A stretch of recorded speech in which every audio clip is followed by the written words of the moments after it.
views and opinions expressed in this program are those of the participants and do not necessarily reflect the views of BronxNet or the program underwriters.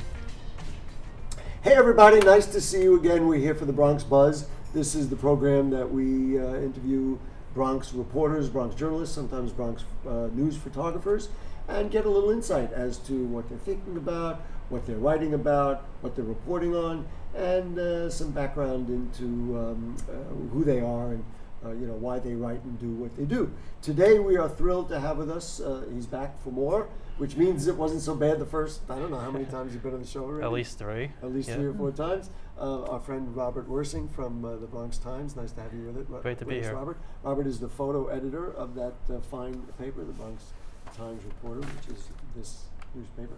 And brand new guy, Devin, nice to have you with us. Devin Day Tucker is with the Norwood News. Devin, you're officially an intern, or you're a reporter, or how does it work? Well, yeah, I am an intern, and I'm here through a fellowship through the CUNY Graduate School of Journalism. And once I got accepted into the fellowship, then they assign to you an organization to where you can intern and write. Right.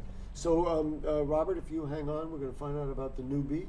Sure. And find out where he's at. So you are in college somewhere, or you were in college? I recently just graduated from the University of Maryland College Park in May. Okay. Mm-hmm. And then for a graduate program, you went to the CUNY Graduate School? Yes. And in your mind, what is it about journalism or doing this work that interests you, that makes you say, oh, this is what I want to do? Well, just some background on me. I'm a really big sports guy. Oh, we like that. Yeah, and I've always been good at writing. So I figured when I got to college, why not combine the two? So that's really how I got into journalism. So just in terms of journalism, I like telling stories and then putting them in my perspective. So I think that's how I ended up getting here, and why I like the aspect of journalism so much. Mm-hmm. Do you see yourself, I mean, I wasn't aware of that you were interested in sports. Do you see yourself ultimately as being a sports writer? Ultimately, yes, ultimately. I do. And can I guess and just say, yeah, you'd love to cover the major sports and do all that kind of stuff? Yeah, football, So baseball. what is it about what you've done at the CUNY Graduate School, or in particular for the Norwood News, that you think will be useful to you in that realm and in your development? Well, the program itself that I'm in right now is challenging. It's making me think on my feet and making me explore some things that I haven't done before, which, for example, photography. I've never done photography, and we've had a couple classes at school, and then even here, David, my editor, will say, "Hey, go take some pictures here. Go use the camera for X, Y, and Z." Mm-hmm. And I'm sitting here trying to toggle through it, play with it a little bit. So it's just, it's good practice, because I know that with this day and age, you can't just write anymore. You have to be able to do multiple things. So that's why I really feel like this program has helped me with that. You took the words right out of my mouth, and especially with a photo editor who does writing sitting next to you. In this day and age, and you could see it even in the big newspapers, the Daily News, the New York Times, the reporters are out there, but they're filing a video story. Or, of course, in the case of local papers, they don't always have a photographer available. So, if you're going, you take a camera, you do this. What about the writing? Is it a challenge for you to write, to express, or is that kind of the easy part of the job? Honestly, that's the easy part. For you? Yeah, for me. The writing part, maybe not even interviewing so much, I can improve at, but if I have the information there, I feel like I could tell the story. And you were at the University of Maryland? Yes. Did you cover sports for the school paper and that kind of thing, or it just was an interest? Yeah, it was. Well, it's a major interest, and but I did cover some sporting events when I was there. Name one. Go ahead. Name one. Maryland, the Terrapins got some good teams down there. Yeah, well, Stories Beneath the Shell was a publication that I did. I did a couple articles on the baseball and lacrosse team. And there was another publication that was an online one that I was a co-editor for, called The Tab. And I did a couple articles on the basketball team when they were good. And It'll yeah. come around again. It always seems Oh, to. one day. Let's talk about the Norwood News. Now, you were part of the coverage. The Norwood News covered that horrible shooting at the Bronx Lebanon Hospital. Talk to me a little bit about what that was like. It was very. It must have been an eye opener. Yeah, for you to it was. be Yeah, part of random. It was the first time I actually covered something that was considered breaking news, and it was. I believe the shooting happened around 3 p.m. and I actually didn't hear about it until before somewhere close to 4 p.m. And it's winding down. End of the day, it's a Friday, and David. Welcome to the news business, my friend. Yeah, David runs in like, "Hey, did you hear about the shooting?" And I was like, "Yeah, I just read about it." He's like, "You guys want to go?" And I was like, "Yeah, let's go." That was a great reaction because he wasn't like, "Yeah, I want to go," because it's a big story. Yeah. But it's a scary thing. Yeah, and so we rush down there, and of course they're starting to block off some of the streets. Right. So it was me and actually another one of our interns, and we get out and we run down to the scene, try to ask people what's happening, what they thought, see if we can talk to doctors, and then of course I'm taking pictures while doing this, and avoiding police because I don't have a press pass yet. Right. And so they're you telling me they're kicking me out of one area, I'm trying to move to another one. So Right. it was. We talk about the Bronx as being a good incubator for a lot of things. You couldn't have had a better. And listen, nobody's rooting for a tragedy, I can assure you, because it's just as horrible a story as you can imagine. But in terms of an education for a journalist, if you worked in a small town or wherever, you couldn't have had a better story than that to try and sort yourself out, represent yourself, and get information. So now I know David Cruz, who he referred to, is the editor of the paper and of course wrote most of it. You did some of the reporting in the Norwood News coverage? Yes, we had to go talk to some doctors and some nurses who were outside, who got evacuated. Right. So it was challenging because it was still sensitive information because first of all, some people didn't know what was happening. Right. Other people were like, yeah, I was on the 15th, 16th floor and I heard the gunshots, and some people didn't want to talk about it. That must have been incredibly, I hate to say exciting for a journalist, because you realize the difference between just getting a quote and then getting like somebody firsthand. Reaction. That was real. That was a real thing. One other last thing I want to do, and then we're going to bring Robert into the conversation. I love this story. Devin wrote about Councilmember King putting together a Bronx basketball tournament. This puts together your skills, your sports and your news skills between the police and public. Just give me your impressions of that. Of that story that you wrote about the upcoming bond strengthener between cops and kids. Yeah. So the organization that's in the paper is Shooting for Peace. And it was actually started by a former Eagles, I believe, tight end, Ray's Philadelphia Eagles. Yeah, Philadelphia Eagles, tight end. Of course, in the Bronx, we have the Monroe Eagles from the Monroe High School Eagles. And so he started that last season, taking my sports terms, in 2016, because after Freddie Gray died. And me being a Baltimore native, that was really something that I was interested in and interested in covering. And so when I went there, it was informing because it was good to see that other people in the community were trying to step up to make a difference. And as an African-American male, other African-American males who were really trying to create a positive image for us. Especially coming out of Baltimore. We know what has been going on in Baltimore. So it must have been a lot of fun. And I can only tell you, as somebody who's covered the Bronx, welcome to the Bronx. This is what we do. We're fighting these battles every single day. So you must have enjoyed at least covering it and talking to the people about it. All right, Robert, let's bring you into the conversation. You have been at the Bronx Times, and I guess you're the opposite. So you have been a photo editor, but now they have you writing. You like writing some of the stuff you've been doing. What's been most exciting for you? I would say actually doing like a little bit of both, like assigning out the photos and then kind of like working like on a way to like narrate like what happened, right? And kind of like bring it like give like a voice of like what happened there, like kind of like bring people in and make it seem as if like they were there and experienced it. Like I like doing that. It's really enjoyable because it's just the opposite of what Devin was saying. Is that he started as a writer and then he was asked to take pictures. You have been the photo editor and then they asked you to embellish it a little bit. I thought this was a great story that you had done about the 3D prints for an arm that was done at Jacoby Hospital. You're probably going to have to give us all a little background, but I just thought it was a tremendous story and very interesting about, we talk about a shooting at a hospital. This is a tremendous advancement at a hospital. Yeah, it really is. It's just like amazing to see how much like technology has improved. Well, describe what it is first for people who don't know what it is. So 3D printing, it's basically like this type of machinery that allows people to pretty much like 3D print, like three-dimensionally print an object, and it's made out of like plastic. So in the case of this little boy, he actually was born with a disease which unfortunately left him without arms. So the doctor ended up creating an artificial arm through this 3D through the printing. technology. Think of that. You can conceptualize it, and then what? And then pretty much like you can like as you said, like conceptualize, and then you could actually like fine tune it. So like they made it out of plastic, and like they like actually fitted it to his arm, and like they also like try to make sure like it was a perfect fit, like there wasn't like anything rubbing against it.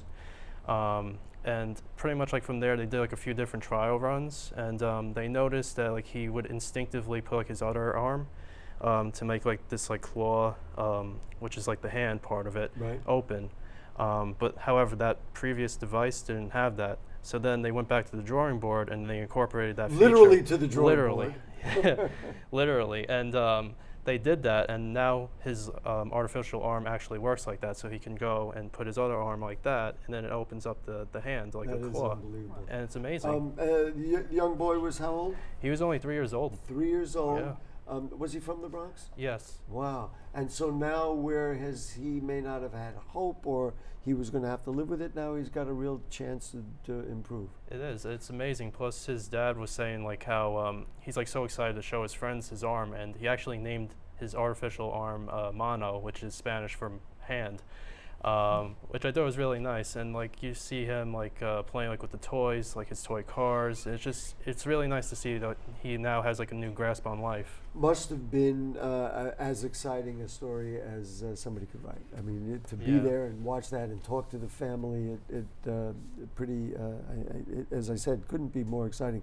You did a much lighter story, which I thought was kind of cool. That the Andrew Friedman home was used to film adult behavior. And what I liked about the story when I came across it in the paper, I hadn't heard about this. This was something kind of new, and it wasn't one of those things that everybody reported on. So let's talk about adult behavior and the pilot that was filmed at the Andrew Friedman home. Sure. So adult behavior, it was actually one of two pilots that won this like screenwriting contest that the city was hosting.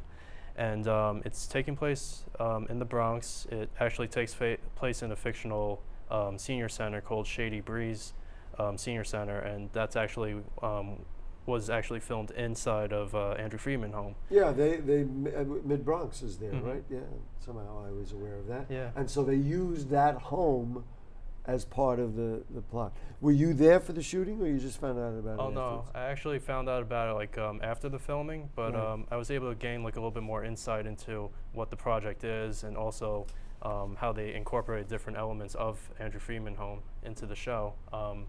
They actually filmed 80% of the pilot on the first floor, and then they shot like a different scene in the second floor office as like a different part of the show. It's an incredible building. I mean, it's one of those places. It's on the Grand Concourse. It's kind of, I don't know, I guess slightly north and across on the west side of the concourse from the Bronx Museum. And if folks who haven't seen it or have been there, it's an incredible structure. Right? Yeah. It must have been amazing to be there. Listen, I wanted to mention one thing, not directly about you. Of course, you do the photo editing for the Bronx Times Reporter, but the Bronx Times has made it a habit of celebrating women and influential women in the Bronx. So talk to me a little bit about the 25 Influential Women celebration, which happened very recently. Oh, sure. So we just had our 25 Influential Women celebration. It was about a couple weeks ago over at Maestro's Caterers. And we recognized 25 local women throughout like different careers. Like we had like a few people in the education field, actually some in the criminal justice system.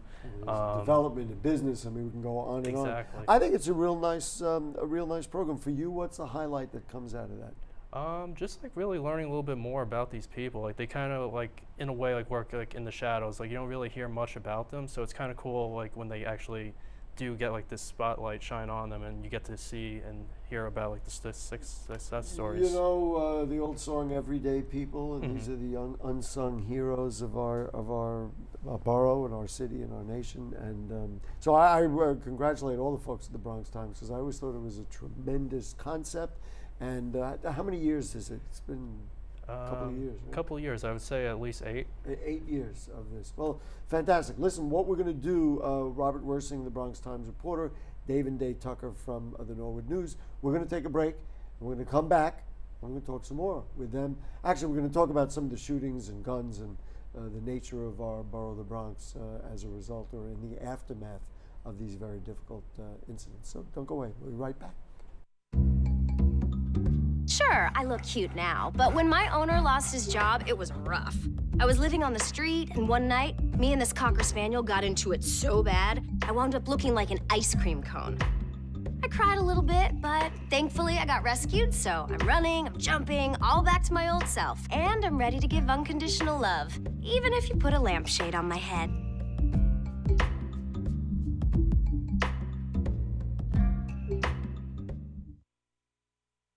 It's not always easy being a dad. Do you have panda asthma too? Does that run in the family? This is the home of the most priceless kung fu artifacts. But when you make an effort, Dad, we're not supposed to touch anything. Oh, sorry. Go along, son! it's always worth it. Whoa, master! The smallest moments can have the biggest impact on a child's life. Take time to be a dad today. I am gonna get you. I'm gonna get you. Call 877-4DAD-411 or visit fatherhood.gov to learn more.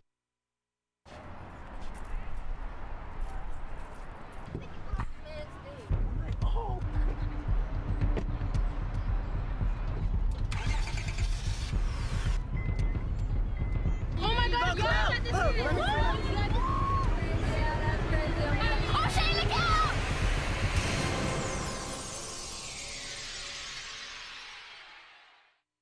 Hamilton was adopted from a rescue in 2008. He really likes to be around people. And as soon as I start to make my breakfast, Hamilton is right there. I get out my mat and I'm doing a downward dog and he's underneath. He's quite the pug about town. He gets invited to a lot of parties. He knows he's a pretty big deal. I mean, look at this little face. How could you not love him?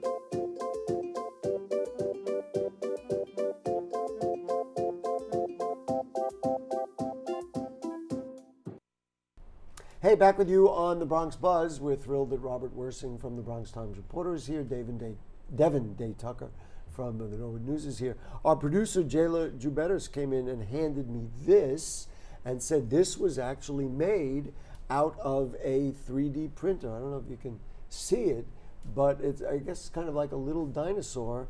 And I guess this is the kind of miracle that you can do with a 3D printer. And imagine when you apply this technology to something that you were talking about before with the. Anyway, thank you, Jayla, for bringing this by. We'll keep it here as a souvenir. But let's talk about much more serious issues. We had the shooting of 6 people at Bronx, Lebanon, and then right on the heels of that, that was the Friday before the July 4th weekend, and then I guess it was literally the night of July 4th, a police officer was shot. As I understand it, the gun used in the Bronx, Lebanon shooting was an AR-15 that had been kind of conformed, remodeled so it could comply with rules, with new laws, so it was legally sold. But I didn't hear, did either of you hear where the guy who shot Officer Familia got that gun?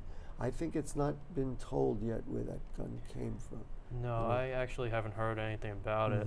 The only information I know is that it was a silver revolver, but don't know where it was sold. You know, and I was thinking that on one hand, if it was legally obtained, well, that's a problem. If you can get a gun that's going to kill a cop, that's not a good thing. If the wrong person can get one. And on the other hand, if it's illegally obtained, well, then it's definitely the wrong thing, because we got to close that pipeline because we can't have these guns floating all over the place. Your thoughts just about why these things happen and you know, in such a compressed time? Just what's your impression? I mean, that's a really good question.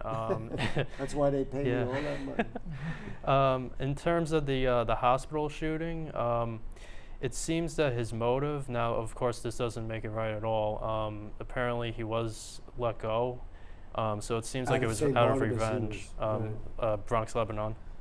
The Bronx Lebanon guy, yeah. The other guy was in a psychiatric program. I just heard from our producer that she said that pistol was obtained legally in Albany. I thought that was the one that the AR-15 was purchased. We'll have to double check that. Anyway, your thoughts, I mean, here you are coming from the outside, and you're really firsthand in some ways at seeing these two horrible incidents. Your thoughts? Like you said, they're horrible. It's just that, I'm not the biggest, I'm not really an advocate for guns. So, and I can honestly say that like with 100% confidence. So it's like seeing these, especially firsthand, it's shocking and eye-opening. I've been living in Baltimore, but in suburban Baltimore, and then on a college campus. So I hear about it, but I'm always on the outside looking in. So now that a shooting happened and I'm able to drive 10 minutes up the street, knowing that it could have been anyone close, it's eye-opening, the fact that it happens so often now, and it's scary a little bit because it's almost like we become numb to it as well. Well, that's so interesting, and I was thinking, and I'm older than both of you, but I remember growing up, and think about this, that Martin Luther King and Bobby Kennedy were gunned down within weeks of each other, and there was a feeling that, wow, this is what America is right now. And I'm concerned that, if there are problems, somehow it seems to, I hate to say it, comes out of the Bronx first, or we get a sense, you know what I mean, that all these compressed things happen. You know what I mean? I feel like there's something swirling around that's uncontrollable. What about the idea about mental health? Both of the alleged, although we know they were the perpetrators, both of these shooters had mental health issues. Just your thoughts about that. Right. Well, mental health is definitely a serious issue, especially in these two cases. And there definitely has to be something. There has to be some sort of like reform, or just like a better way of just like evaluating people, just like seeing like what's going on, and just to give them the help that they need, because they're obviously not getting it. And maybe that has to be connected to the licensing of guns. I mean, it's a very big issue. What have you heard, or what are your thoughts on the idea? I mean, both of them had obviously mental issues. One, in fact, the guy who shot Officer Familiar had been at St. Barnabas Hospital just days before. Any thoughts? Yeah, plenty of thoughts. Maybe too many for the segment, but we only got about a minute left. Yeah, so all right. I'll try to keep it fast. But well, to be a journalist, you got to learn how to edit your stuff. So go ahead. Well, mental health, it needs to be treated like a disease, like an actual disease. That mental health people usually tend to call someone crazy, call it a day, but instead of taking the time to learn about what's happening, and take the time to make sure that they're feeling okay, because not that this happens all the time, but mental health, you see, always ties back to, or all these issues tie back to mental health. So it really needs to be taken a lot more seriously, and with a lot more. I'll give you the political thing. Obviously, you've got to put a little more funding into the treatment of it, and then, from my perspective, write it into the gun accessibility laws, because you really can't have people who are unbalanced handling automatic weapons, or any weapons for that matter. Robert, before we end, anything new? What's coming up? Anything interesting coming up, or more of the same? What do you got? Oh, sure. So we're planning ahead for some events coming up for the summer. Obviously, we got some big things coming, like Orchard Beach summer concerts, and a lot of like really fun events that we cover. Yeah, we've hit you with some of the serious stuff, but you really get to do a lot of the nice things, and people are doing nice things in the Bronx. And so, thank you for your coverage, and thank our friends at the Bronx Times Reporter. And for you, any interesting stories, or you'll go wherever they send you? I guess. I'll go wherever they send me. But I do have a couple stories in the works right now. Some on the Bronx Buccaneers, a youth football program. All right, when Aaron Judge in 15 years is ready to retire, I bet you it's going to be Devin Day Tucker writing that story. Look for out the for Daily me. News. There you go. Hey, gentlemen, it's been great to have you. Thanks to you and the Bronx Times, and to Devin and the Norwood News. And we will be back next week for more. Monday night on Bronx Talk, we will be talking to the head of the Bronx Democratic County Committee, Assemblyman Marcos Crespo. See you. Goodbye.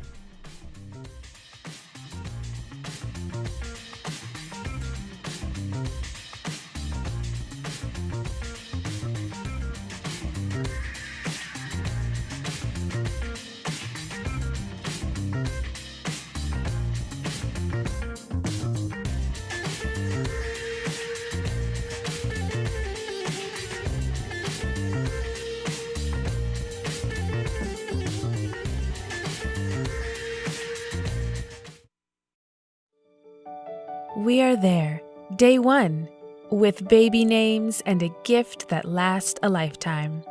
We are there as you grow, protecting you and those you love. We are there when you get your first job, helping you to save for the future. We are there when you marry your sweetheart to help secure your new life together. We are there if the unexpected happens, to help you see life from a new perspective. We are there when you start your next chapter to make sure you get off to a great start. And we are there when you lose your soulmate to help make sure you will be all right. We are with you through life's journey. Social Security, securing today and tomorrow. Get to know us and see what you can do online at socialsecurity.gov. Taxpayer expense. Chiru has no choice. She and millions like her must walk miles every day for dirty water. But together, we can end their walk by providing clean water close by. Instead of spending hours walking to get water that makes them sick, girls can be in a classroom that expands their minds, and moms will gain back time to care for their families. Sons and daughters can grow up strong, finally free of sicknesses caused by dirty water. At World Vision, care about clean water runs deep. Deep enough to reach one new person with clean water every 10 seconds. Because every child, every person, everywhere deserves clean water and the chance to rise to their full potential. It's true. When you just add water, you change a life. Learn more at worldvision.org.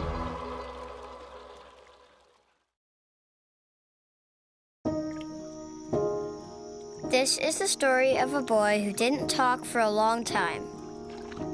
The boy liked things to always be the same. Any changes would scare and upset him. The unknown was an unfriendly place. The boy was very sensitive to lights and sounds. So he built secret hiding places where they couldn't get in. The boy didn't like looking people in the eye. He wasn't trying to be mean, it just made him feel uncomfortable. Sometimes he would flap his arms again and again. One day I found out I have something called autism. My family got me help. Slowly, I found my voice and learned all the ways I could live with it better. Early intervention can make a lifetime of difference. Learn the signs at autismspeaks.org.